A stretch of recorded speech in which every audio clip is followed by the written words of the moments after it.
죽을지가 성경 말씀에 이미 다 나와 있다는 거예요. 그러니까 예수님이 십자가에서 죽으셔서 우리를 구원하신다는 게 성경에 이미 예언되어 있고 그 예언하신 말씀 그대로 구원 사건들이 예언한 대로 다 발생하게 될 것이다. 이게 오늘 요한복음 18장 32절의 말씀입니다. 따라서 오늘 저희가 보게 될 빌라도 재판 사건도 성경에 나와 있는 그대로 그 말씀이 그대로 그 예언들이 성취되는 것으로 이루어지게 될 것이다. 자, 요 주제를 이해하시면서 오늘 말씀을 좀 같이 보도록 하겠습니다. 자, 그러면 예수님의 이 말씀을 오늘 이 예수님의 구원 사건을 어떻게 이해할지를 한번 좀 살펴봤으면 좋겠습니다. 자, 여러분 성경에 가장 유명한 말씀이 두 군데가 있는데 하나는 요한복음 3장 16절입니다. 그게 뭐냐면 하나님이 세상을 이처럼 사랑하사 독생자를 주셨으니 누구든지 예수 믿으면 멸망하지 않고 영생을 얻으리라.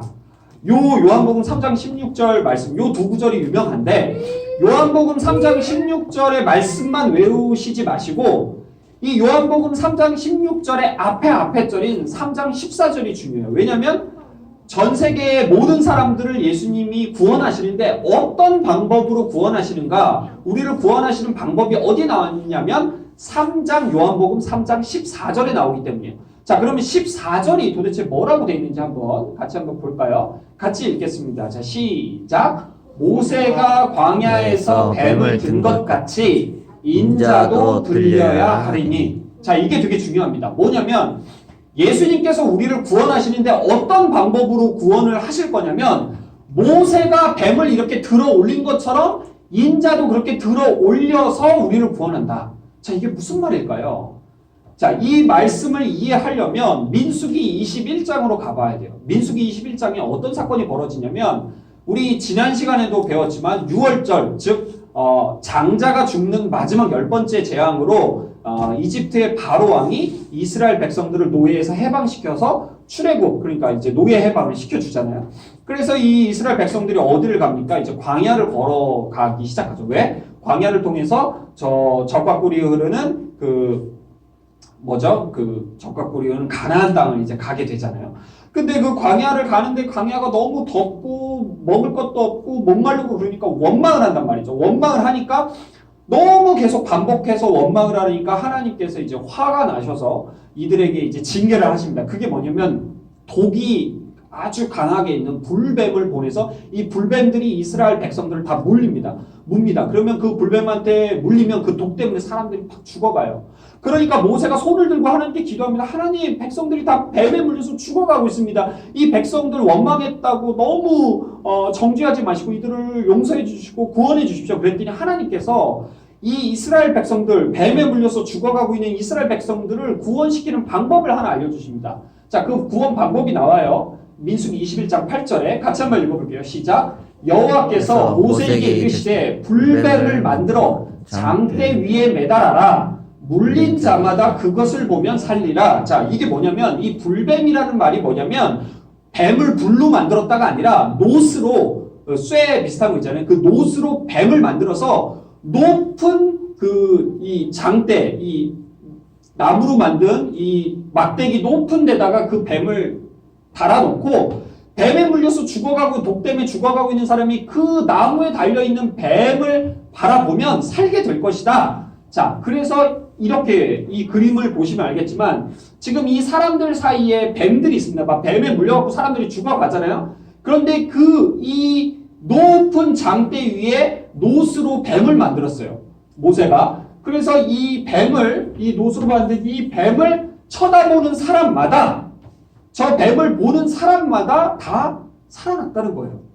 자, 뭐냐면 뱀에 물려있는 사람이 저 쇠로 만든 뱀을 쳐다만 보면 나무에 달려있는 저 뱀만 쳐다만 보면 살 수 있듯 이 인류가 옛뱀, 즉 마귀 사탄에 속아서 이 뱀에 물린 것처럼 옛뱀 마귀 사탄에 속아서 선악과를 따먹고 그 죄의 열매로 죽어가고 있는데 저 나무에 달린 뱀처럼 십자가 나무에 매달리셔서 죽어가고 있는 예수 그리스도를 바라보는 자마다 그 예수 그리스도를 믿는 자마다 살게 될 것이다. 이걸 예언하신 거예요. 그러니까 민수기 21장 8절 사건을 통해 하나님께서는 뭐예요? 이미 십자가 사건을 예언하고 계신 거예요. 모세의 이 막대기에 걸려있는 이 노뱀을 쳐다보면 구원을 받듯이 너희들도 나무에 달리신 예수 그리스도를 바라보고 믿는 자는 결국 구원하게 될 것이다. 이렇게 하나님의 구원 계획이 예언되어 있단 말이에요. 그 예언이 오늘 본문을 통해서 또 앞으로 다음 주의 본문을 통해서 그 예언들이 성취되는 것을 보게 될 것입니다.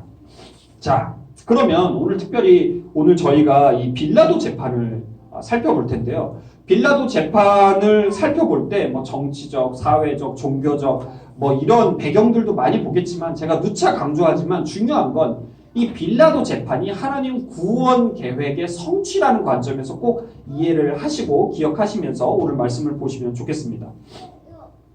자, 지난주 말씀에 좀 이어가면 우리 6월절 마지막 최후의 만찬 우리 같이 배웠잖아요. 최후의 만찬을 마치고 그 다음에 예수님께서 어디를 가시냐면 제자들하고 같이 이제 감람산에 가십니다. 기도하시러. 그래서 거기서 땀방울이 핏방울이 되도록 마지막 기도를 하시고 드디어 대제사장들과 장로와 서기관들이 보낸 1군의 무리들이 몽둥이하고 칼을 들고 예수님을 잡으러 옵니다. 그래서 예수님을 끌고 어디로 가냐면 사내들인 공의회라는 데를 끌고 가요. 자, 예수님을 끌고 갑니다. 이 사내들인 공의회란 지금 보시면 여기 사진에 나오겠지만 대제사장이 의장으로 있는 우리나라로 치면 국회의사당, 대법원 같은 곳이에요. 물론 이스라엘이 이 로마의 식민 지배를 받고 있기는 했지만 로마는 이스라엘한테 자치권을 줬거든요.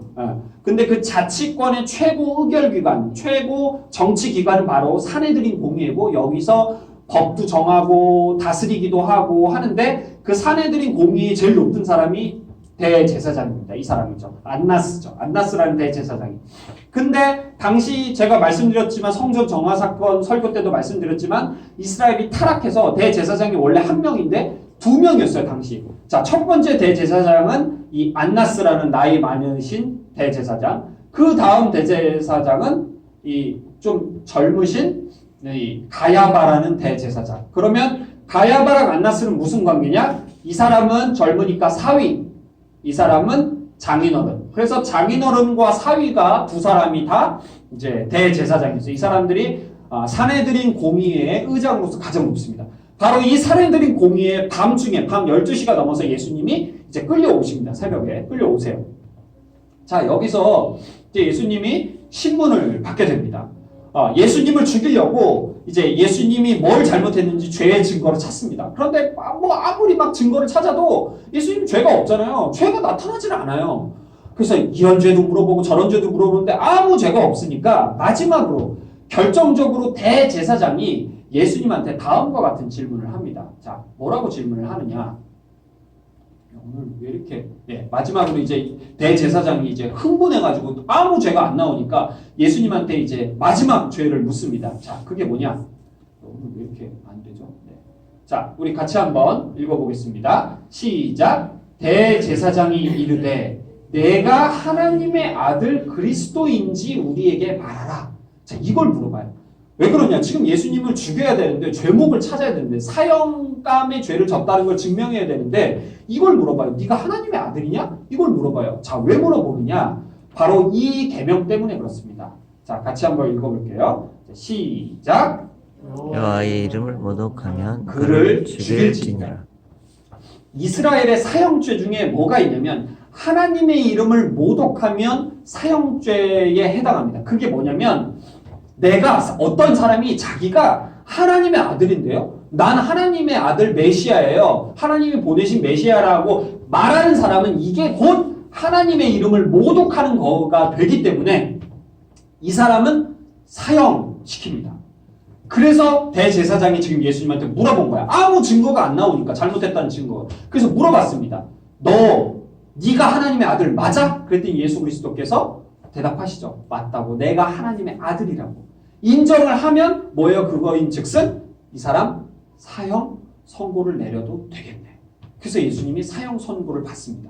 자, 그런데 사내들인 공의의 특징은 뭐냐면 사형 선고는 내릴 수 있지만 사형 집행은 못합니다. 집행을 못하기 때문에 반드시 집행을 하려면 로마 총독에게 가서 승인을 받고 승인을 받으면 그때 이제 사형 집행을 할 수 있기 때문에 사내들인 공의에서 대제사장이 예수님의 사형 선고를 내리고 이제 이 예수님을 끌고 빌라도 총독한테 간 오늘 설교의 주제인 빌라도 총독의 재판이 이제 시작이 됩니다. 자, 이제 빌라도 총독한테 이제 가죠. 빌라도 총독이 기다리고 있다가 예수님을 이렇게 맞이합니다. 자, 빌라도 총독이 맞이했는데 중요합니다. 빌라도 총독이 특이한 이야기를 해요. 자, 같이 한번 읽어볼게요. 자, 마태복음 27장 11절 같이 읽어볼게요. 시작. 총독 앞에 섰습니다. 총독이 물어 이르되 내가 유대인의 왕이냐? 질문이 달라요. 왜냐하면 분명히 사내들인 공의에서는 뭐라고 했냐면 네가 하나님의 아들이냐 이렇게 물어봤거든요. 그러면 똑같은 죄인이니까 로마 총독도 뭐라고 물어봐야 되냐면 예수 당신 하나님의 아들 맞아? 이렇게 물어봐야 되는데 뭐라고 물어봐요? 네가 유대인의 왕이냐? 다른 질문을 해요. 자, 대제사장은 하나님의 아들 그리스도인지를 물어봤는데 유대 총독은 지금 뭘 물어봤어요? 유대인의 왕이냐? 이걸 물어봤어요. 이게 무슨 얘기냐? 자, 보세요. 이렇게 됩니다. 예수님의 죄목은 유대인들한테는 신성 모독자예요. 종교범이에요. 뭐예요? 자기가 하나님의 아들이라고 했으니까 하나님의 아들의 이름을 모독한 거예요. 그런데 여러분 이게 로마로 가면 달라져요. 왜냐하면 로마는 예수님이 하나님의 아들인 것도 상관없어요. 전혀 상관없어요. 이걸로는 죽지 않아요. 절대 죽지 않아요. 로마에서 사형을 당하려면 딱 하나예요. 로마 황제한테 반역해야 돼요. 그래서 대제사장들이 머리를 쓴 거예요. 그냥 예수님이 하나님의 아들이다. 그래서 죄인이다라고 로마 법정에 데리고 가봐야 사형 못 시켜요. 그래서 죄목을 뭘로 바꿨냐면 이 사람이 자기가 이스라엘의 왕이라고 그런데요. 이렇게 죄목을 바꿔먹는 거예요. 그럼 뭐예요? 정치 반역자가 되는 거예요. 로마 황제를 반역하는 거예요. 그럼 어떻게 해요? 사형시킬 수 있으니까. 자, 그래서 여러분 기억하세요. 예수님의 죄목은 이스라엘 사람들에게는 신성 모독죄입니다. 그렇지만 로마인들에게는 무슨 반역자예요? 정치 반역자예요. 그래서 죄목이 유대인의 왕이냐? 이렇게 물어본 겁니다. 자, 그랬더니 이 예수님께서 자, 뭐라고 이제 대답을 하시느냐? 네가 유대인의 왕이냐? 그랬더니 예수님께서 뭐라고 대답하시냐면 같이 한번 읽어볼게요. 시작. 예수께서 대답하시되 내 나라는 이 세상에 속한 것이 아니니라. 자, 예수님 뭐라고 대답하시냐면 맞습니다. 제가 유대인의 왕입니다. 그러나 제가 속한 나라는 정치적이고 군사적인 그런 나라가 아니라 영혼들이 죄악에서 구원받고 하나님의 나라로 정말 구속이 되는 그런 영적인 나라의 왕이지 정치적인 나라의 왕이 아닙니다. 라고 예수님 말씀하십니다. 이게 왜 중요하냐면 이스라엘 당시 백성들은 어떤 메시아를 기다렸냐면 정치적인 군사적인 메시아를 기다렸어요. 다윗 왕같이 정말 정치력이 탁월하고 군사력이 탁월해서 이스라엘이 지금은 로마의 식민 지배가 되어 있지만 이 로마를 물리치고 다시 놀라운 이스라엘 왕국을 재건할 수 있는 그런 정치적인 메시아를 꿈꿨거든요. 그래서 이 사람은 그런 왕을 기다리고 있었는데 예수님은 말씀하십니다. 저는 그런 왕이 아닙니다. 저는 전 인류가 죄를 회개하고 하나님 앞에 돌아가게 만드는 그런 영적인 영역의 왕입니다. 자, 이 선언을 하시는 거예요. 그랬더니 이 대제사장이 아니라고, 이 예수님은 이 사람은 이스라엘 왕이라고 자기가 그랬다고, 이 사람은 죽여야 된다고 막 흥분해서 정죄를 하는 거예요. 그랬더니 이 백성들도 같이 선동이 돼가지고 지금 보세요. 이 대제사장이 내 말 맞죠? 이렇게 선동을 하니까 막 백성들이 맞아요. 예수님 죽여야 돼요. 죽여야 돼요. 막 이러는 거예요. 자, 그런데 이 놀라운 건 이렇게 백성들이 막 예수님을 정죄하고 있는데 중요한 건 자, 이 말씀 한번 읽어볼까요? 마태복음 27장 12절. 대제사장들과 장로들에게 고발을 당하되 아무 대답도 아니하시는지라. 이렇게 대제사장들하고 백성들이 흥분해가지고 저 예수님 죽여야 된다고 막 하는데 예수님은 정작 아무 대답도 안 하세요. 왜냐하면 변호를 해야 될 거 아니에요. 나는 정치적인 메시아가 아니라니까. 나는 영적인 메시아라서 내 나라는 이 나라에 속한 왕이 아니라고. 나는 죄가 없다고 이렇게 변호를 해야 되는데 아무 말씀도 안 하세요. 예수님이. 왜 그러셨을까? 자, 이 이사야서 53장 7절 말씀을 보면 자 빨간 글씨만 한번 읽어볼까요? 시작. 그의 입을 열지 아니하였습니다. 또 밑에 그의 입을 열지 아니하였다. 예수님께서 그 수많은 정죄에 대해서 침묵하신 이유는 바로 이사야서 53장 7절의 예언의 말씀의 성취입니다. 제가 계속 말씀드리잖아요. 빌라도 재판의 사건은 하나님의 구원 계획의 성취의 관점으로 이해하셔야 된다고. 그래서 예수님께서 대답을 안 한 이유는 이미 예언되어 있거든요. 예수님이 고난을 당할 때 예수님은 침묵하실 거다. 예언되어 있는데 그 말씀, 예언의 말씀 그대로 예수님은 아무 말씀하시지 않습니다. 자, 그랬더니 이 빌라도가 곤혹스러운 거예요. 왜 곤혹스럽냐면 빌라도가 보기엔 자 이렇게 이야기합니다. 빌라도가 다시 유대인들에게 나가서 이르되 나는 그에게서 아무 죄도 찾지 못하였다. 왜냐하면 예수님을 아무리 봐도 예수님이 분명히 얘기했잖아요. 내 나라는 이 세상에 속한 게 아니라고. 나는 정치적인 메시아도 아니고 로마 황제의 반기를 든 사람도 아니다. 아무리 봐도 그렇거든요. 그러니까 아무 죄를 찾지 않아서 예수님을 죽일 이유가 없는 거예요. 자, 거기다가 더 힘든 사건이 벌어져요.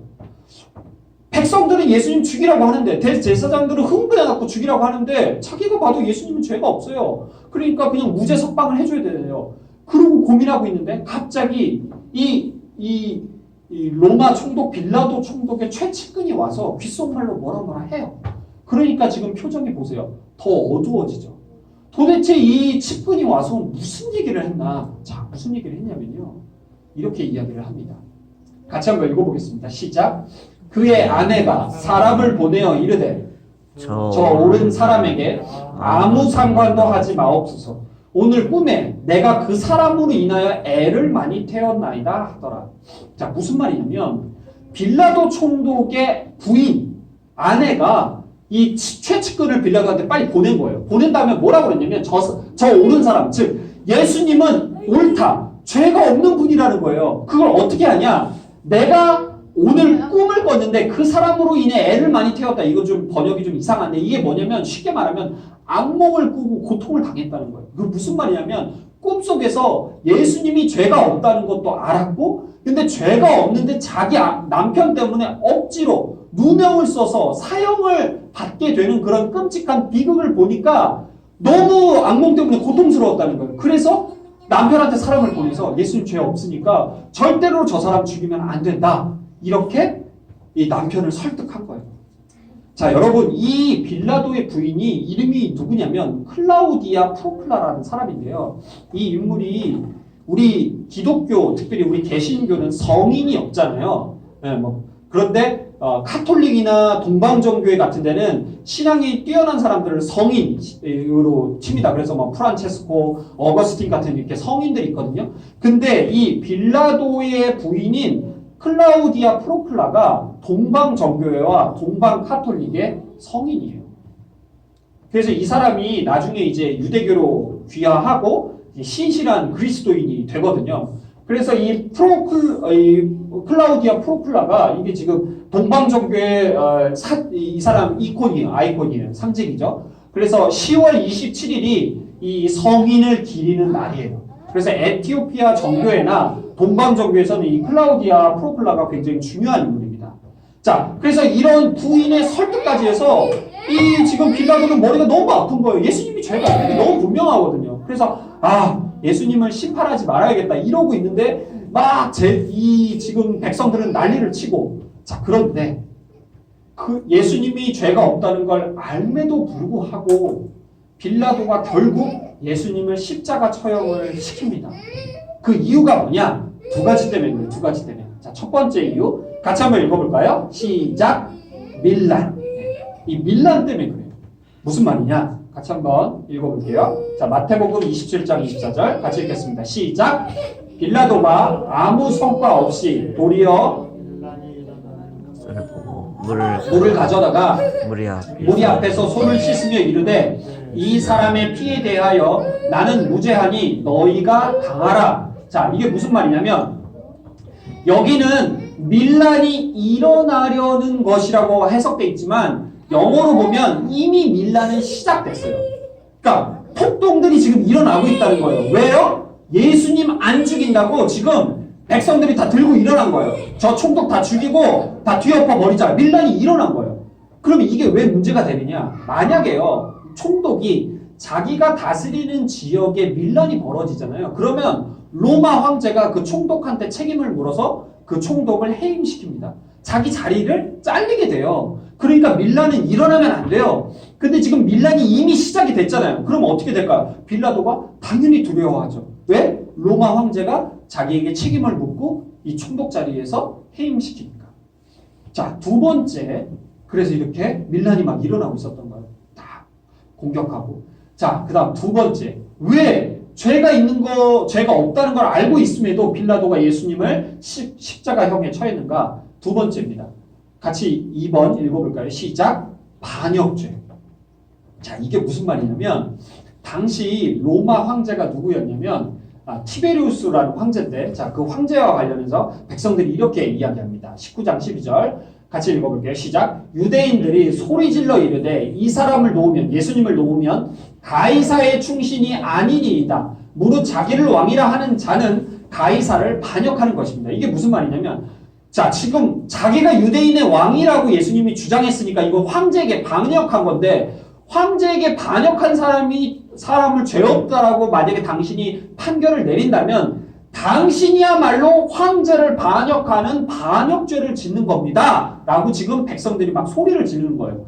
자, 당시 로마 황제가 누구였냐면 티베리우스, 당시 로마 2대 황제였어요. 이 사람이었거든요. 근데 이 사람의 특징 중에 하나가 뭐냐면 다른 죄보다 만약에 어떤 사람이 반역죄다. 그럼 그 반역죄에 대해서는 제대로 신중하게 조사도 안 하고 그냥 처단시켜요. 이게 이 사람의 특징이에요. 왜냐하면 자기 왕권을 위협하는 거에 굉장히 예민했던 사람이기 때문에. 그러니까 만약에 빌라도가 반역죄로 잡히면 어떻게 돼요? 이 황제한테 죽음을 당해요. 그러니까 자기 자리 잘리지, 밀란 때문에. 그 다음 두 번째 뭐예요? 반역죄 때문에 자기 목숨이 날아가게 생겼어요. 그러니까 어떻게 해요? 예수님 무죄인 거 알매도 불구하고 어떻게 해요? 예수님에게 죄를 묻고 그 다음에 예수님을 십자가 처형으로 넘기게 됩니다. 이 빌라도가 계속 고민을 해요. 죄가 없는데. 근데 백성들은 계속 예수님 십자가 못 박으라 합니다. 그래서 빌라도가 결국 결론을 이렇게 내립니다. 예수님한테 너무 자기가 괴로우니까 나는 당신이 죄가 없다는 거 알고 있다고. 근데 저 사람들이 지금 자꾸 당신을 못 박으라고 하니까 내 위치도 지금 너무 불안하고 내 목숨도 위태롭고 그러니까 너무 괴로우니까 예수님한테 물어봐요. 너 다 진짜 죄 지은 거 맞냐? 너 진짜 하나님의 아들이냐? 유대인의 왕이냐? 물어봤더니 예수님께서 마지막으로 이 빌라도에게 이런 이야기를 하십니다. 같이 읽어볼까요? 시작. 예수께서 대답하시되 위에서 주지 아니하셨더라면 나를 해야 할 권한이 없었으리니 그러므로 나를 내게 넘겨준 자의 죄는 더 크다 하시니라. 이게 무슨 말이냐면요. 예수님께서 대제사장들에게 갔다가 사형 선고 받으시고 빌라도에게 갔다가 빌라도에게 사형 언도뿐만 아니라 집행을 받으셔서 결국 십자가에서 죽게 된 이 모든 일련의 과정은 위에서 주지 아니하셨더라면, 즉 하나님이 허락하시지 않았다면 벌어지지 않습니다. 그러니까 이 모든 일은 하나님의 구원 계획대로 이루어지는 그 예언의 성취입니다. 예수님 그걸 밝히고 계시다는 거예요. 그래서 예수님께서 결국 이렇게 말씀대로 예언대로 십자가형으로 끌려가시게 되는 거죠. 자, 그래서 이제 오늘 설교에 이제 결론을 내리려고 합니다. 여러분, 우리는요 다 죽게 되는데 죽으면 어떤 일이 벌어지냐면 하나님의 심판대 앞에 서게 되는 거예요. 모든 사람들이 예외 없이 목사님뿐만 아니라 다 이 하나님의 심판대 앞에 서게 됩니다.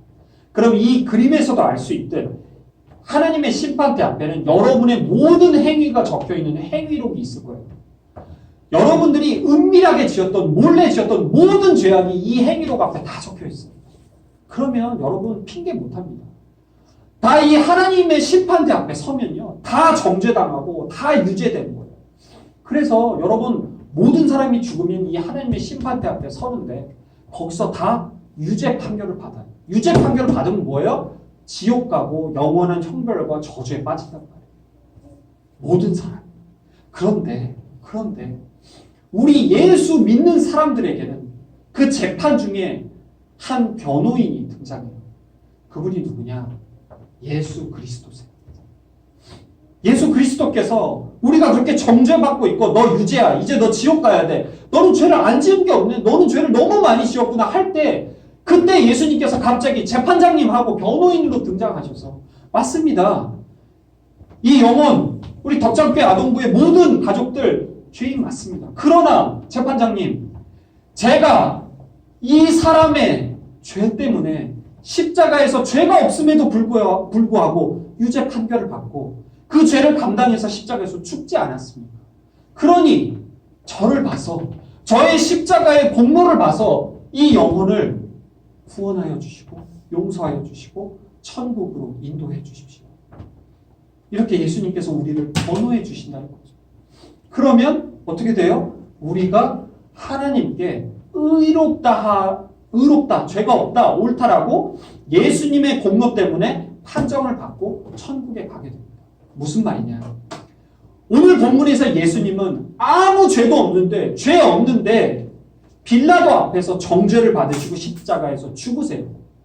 바로 이 빌라도의 재판 때문에 예수님의 그 무죄했는데 빌라도에게서 억울하게 누명을 쓰고 이 재판에서 유죄 판결을 받았기 때문에 우리는 죄가 있지만 이 하나님의 심판에서 정죄받지 않고 용서받고 그리고 하나님의 자녀가 되고 천국에 갈 수 있다는 거예요. 이 빌라도 재판에서 볼 수 있듯 무죄하신 예수 그리스도가 유죄가 되시고 죄의 값을 담당하셨기 때문에 죄 있는 우리가 정죄받지 않고 유죄 판결 받지 않고 무죄로 의롭다 하나님께 판결받고 천국에 갈 수 있는 이 십자가의 복음을 여러분들이 다 믿으시길 바랍니다. 이 복음은 오직 예수님을 믿는 자들에게만 주어지는 하나님의 복음인 줄로 믿습니다. 그 복음의 은혜가 여러분들과 함께 하시기를 빕니다. 기도하겠습니다. 사랑해 주님 감사합니다. 오늘 빌라도 재판을 통해 이 모든 것이 하나님의 구원의 성취임을 믿습니다.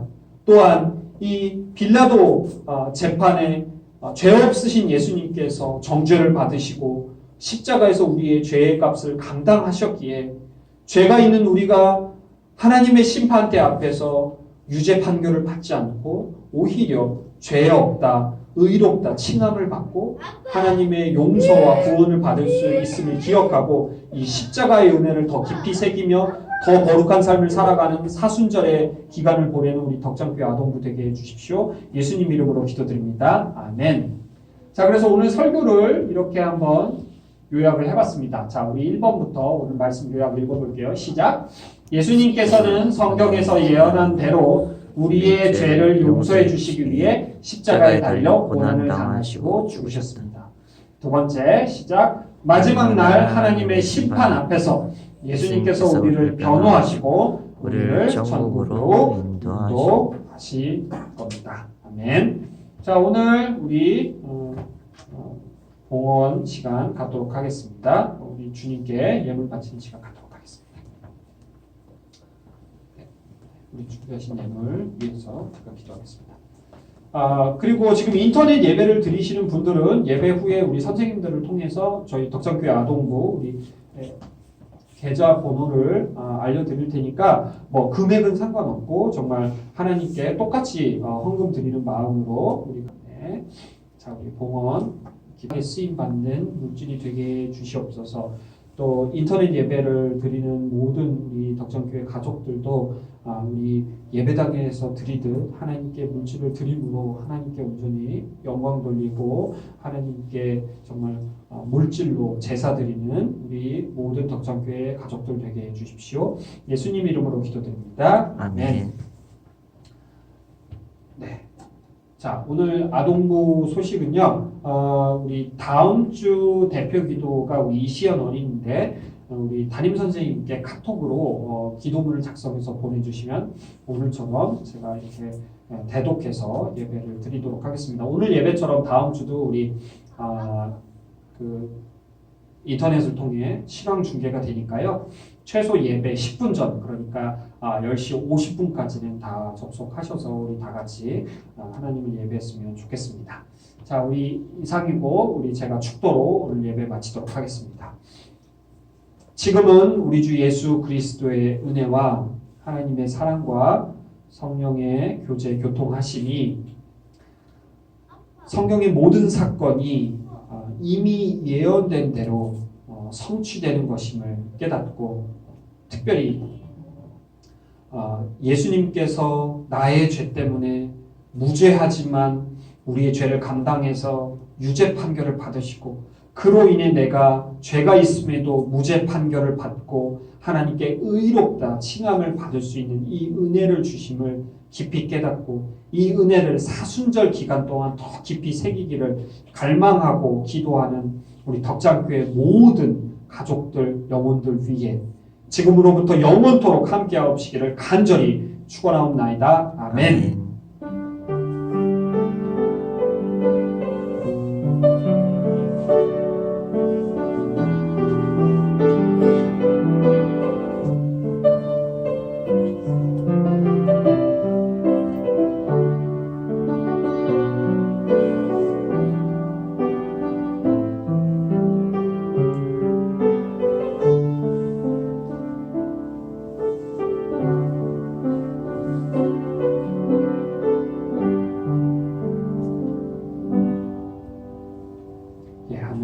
우리 예배를 마쳤습니다. 우리 다음 주에 또 인터넷으로 함께하도록 하겠습니다. 수고하셨습니다.